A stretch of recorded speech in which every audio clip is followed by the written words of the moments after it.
Hello and welcome to the Sands of Time review channel. It is your host Sammy Thunder. Today I'm here with another one of my Watch Express videos. It's been quite a while since I've done a Watch Express. For the future, we'll be doing a long-term review or an owner's review of the Longines Spirit Zulu Time in titanium in the 40mm configuration. But what you see here right now are some exciting releases from Seiko.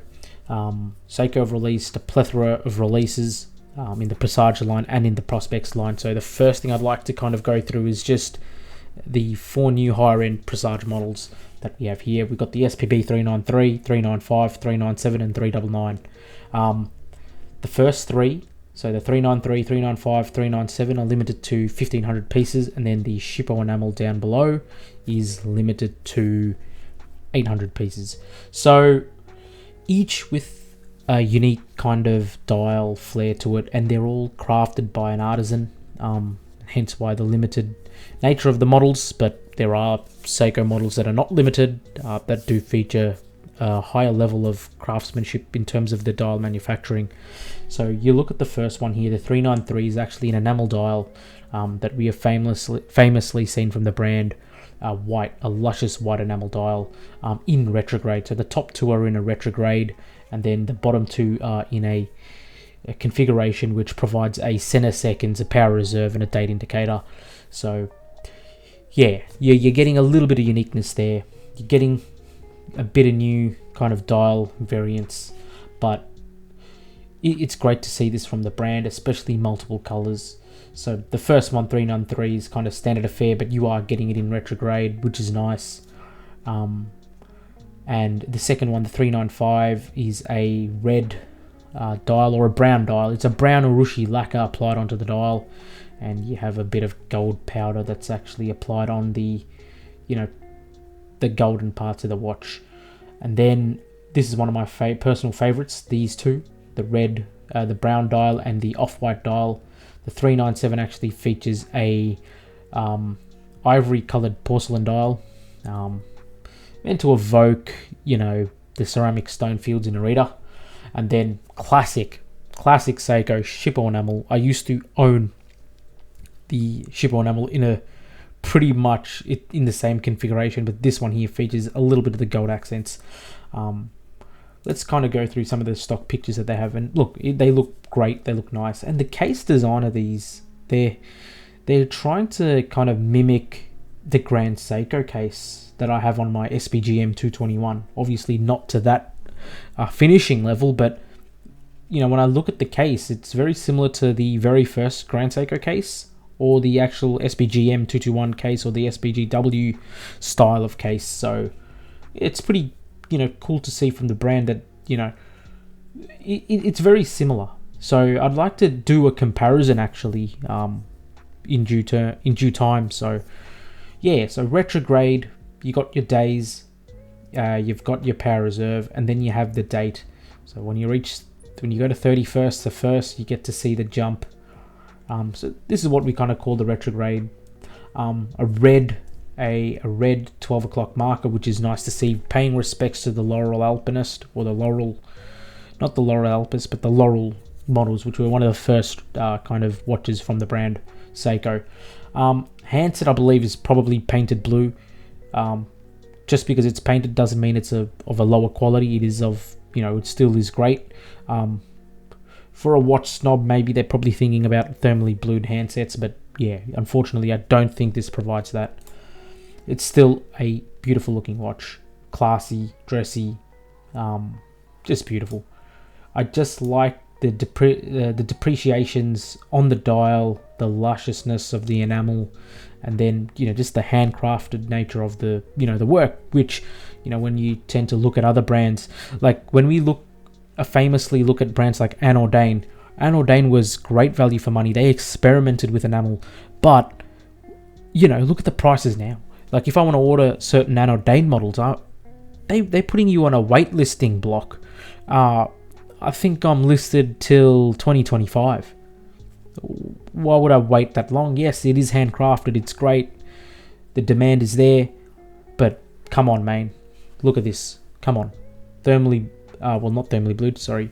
A box sapphire crystal such a great enamel dial with great features from a brand with a truly reliable workhorse movement. I mean, I can't really complain at this point. It's great. Finishing is great. The prices, yep, I'm not 100% aware of them, but you know, again, we look at the brown dial version, which looks red, and this kind of reddish maroon dial with the gold accents is just beautiful, man. I mean, apparently inspired by the traditional streetscape of Kanazawa, brown urushi lacquer, great. You have those gold accents which have that kind of powdered effect, you know, which is nice. I've got to confirm that, got to see better resolution pictures, but that's what I believe is happening on the power reserve indicator there, and on the red and on the 12 o'clock marker. Retrograde, my personal favorite out of the bunch, but to be honest, I like all of them, but yeah, one of my favorites. Now this one here, look, this really spoke to me. This did as well, but I've got to see the thickness of the watches. Obviously, being Arita porcelain and Shippo enamel, they are going to come in a little bit of a greater thickness. Now, one thing I can say about my own experience with the Grand Seiko SPGM221, because it has a thickness of 14.1 or 13.9 mils. I don't know how they do the measurements. The box sapphire crystal makes this a bit of a maybe 10-20% of that thickness, but the way they mask the thickness is from the case design. Like, I look at this case design and I'm thinking this is very, very similar to the SPGM221. You have this kind of lug cut, right? And then the case here has a break point there. You have multiple facets. And then you got this box sapphire crystal. But this watch in particular has the, Rita porcelain dial with the ivory, kind of an off-white. And I'm a big fan of off-white color. And it's paired with this luscious black handset. Now that in person is going to look absolutely amazing, paired with the gold second hand, the gold minute, hour and second stack, and that 12 o'clock marker. I mean, the overall design is beautiful. No date, I mean, no numeral date. It's a circular date wheel. It doesn't have the date window. It's great. Honestly, this is a beautiful watch. I like it. Obviously, I don't know the pricing at the moment, but look, you know, you have these subtle details. You have these beveled edges there. People kind of shy away from Seiko, because you know, they don't really realize that there's quite a lot of attention to detail that you automatically get, and people are spoilt and they expect more and more value for money. But look at what you're already getting compared to, you know, standard brands out there at this similar price point. And yeah, the classic Shippo enamel. I mean, what can I say? It is a beautiful dial. I've owned it before. I think this watch here will kind of mask the thickness. It's classic. I won't get it again simply because I've owned it before, but it is beautiful. It is iconic to the brand. And it's great. This is the one that's more limited, 800 units. The rest are 1500 units. And this is going to be big. I really like this dial here. And then I like the brown one. So I'll see what happens in the future. But there's more. We're going into Prospex. Seiko released the new Humera, thanks to Monochrome watches here. Always out with an article. But this watch is quite nice as well. It's obviously it's a Humera, or you know, it has the Willard design, a unique, longer, sleeker Willard. But you know, it's a standard Humera, except you are getting this beautiful mountain design on the dial. I've never actually seen this kind of dial before. It's actually showing you the mountain. It's as if you're looking at the mountain itself. You know, it's not my kind of thing, but I think it looks pretty cool, right? It is a unique watch. I've not really seen things like this out in the wild. You kind of got that super hard coating bezel, and then you've got this blued steel, so PVD blued steel bezel and crown. One thing I want to point out, right, and this is very typical what I hear from people Or why don't Seiko use ceramic? Seiko do use ceramic. They offer it already in the Seiko Samurai lineup, the King Turtle lineup. It's so easy to use ceramic. Like it's not a massive feat to be using a ceramic insert bezel, a ceramic bezel insert. Micro brands do it and offer it at cheap prices. Like even offering a flat sapphire crystal. Like people need to understand that it's pretty easy to offer it. Seiko chooses with their, at least the lower end, like they can choose, right, what they offer. Hardlex crystal is still, the Marine Master 300s had the Hardlex crystal in its first generation. Their purpose-built tool watch, the aluminium bezels just look great. Like I prefer aluminium to ceramic. But anyway, super hard coating black bezel paired with this white dial, and then you have these blued features now. Yeah, look, I'd need to see the watch in person, but I think in person it would look pretty stunning. Maybe in the images, no, I really like it. I think it looks really great. Features the ATEL movement, priced fairly at $45.50 Australian dollars. Should be able to get some kind of discount on that one. But yeah, it's great. Great watch there.